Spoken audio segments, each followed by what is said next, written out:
ആരാ ഈ സമയത്ത്? ഞാനൊന്ന് നോക്കട്ടെ.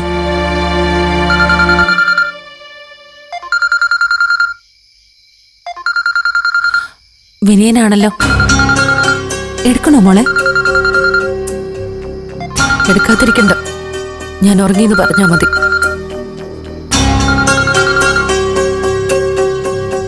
ഹലോ വിനയ.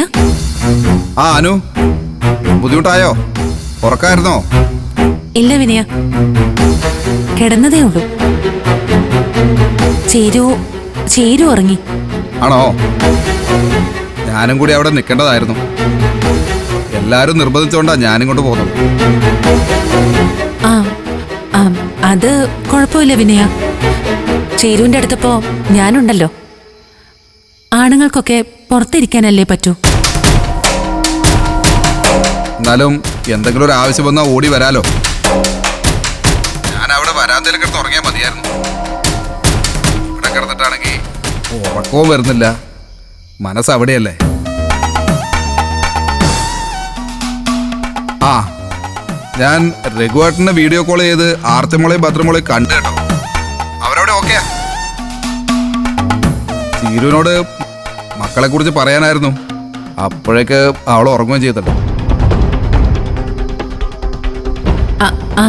അതെ വിനയ, ചീരു നല്ല ഉറക്കത്തിലാ. ഉറങ്ങിക്കോട്ടെ.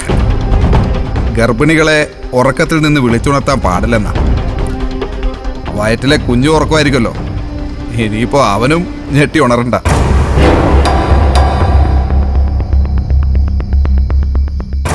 പിന്നെ വേറൊരു കാര്യം കൂടി പറയാനാ വിളിച്ചത്. ചീരു ഉണരുമ്പോ പറഞ്ഞാ മതി. എനിക്ക് പറയാതെ ഉറക്കം വരില്ല, അതാ. എന്താ വിനയ? വേറൊന്നുമല്ല, അമ്മയും മാമനും കൂടി നാളെ ഒരു ജോത്സ്യനെ പോയി കാണാന്ന് പറഞ്ഞു. ഇവിടെ വന്ന ദിവസം തന്നെ ചീരുവിന് വയ്യാതായില്ലേ. ഈ വീടിന് എന്തെങ്കിലും കുഴപ്പമുണ്ടോന്ന് അറിയാനാ.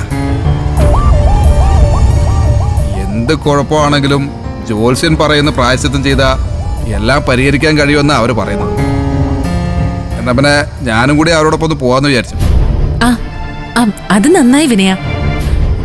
ജോത്സ്യത്തിലെ വിശ്വാസം ഉണ്ടെങ്കിലേ പ്രായശ്ചിത്തം ചെയ്യുന്നത് എന്തുകൊണ്ടും ഗുണം ചെയ്യും. അപ്പോ നാളെ ജോത്സ്യരെ കണ്ട ശേഷമായിരിക്കും വിനയൻ ഇങ്ങോട്ട് വരുന്നതല്ലേ? അതെ. എല്ലാം നല്ലതായിരിക്കാൻ ചീരുവിനോട് കൂടി ഒന്ന് പ്രാർത്ഥിക്കാൻ പറയണേ. പറയാം വിനയ. എന്നാ പിന്നെ വെക്കട്ടെ, സമയം ഒരുപാടായി. ശരിയാനോ? പിന്നെ ബുദ്ധിമുട്ടൊന്നും ആയില്ലല്ലോ? ഏയ്, ഗുഡ് നൈറ്റ്. Good night.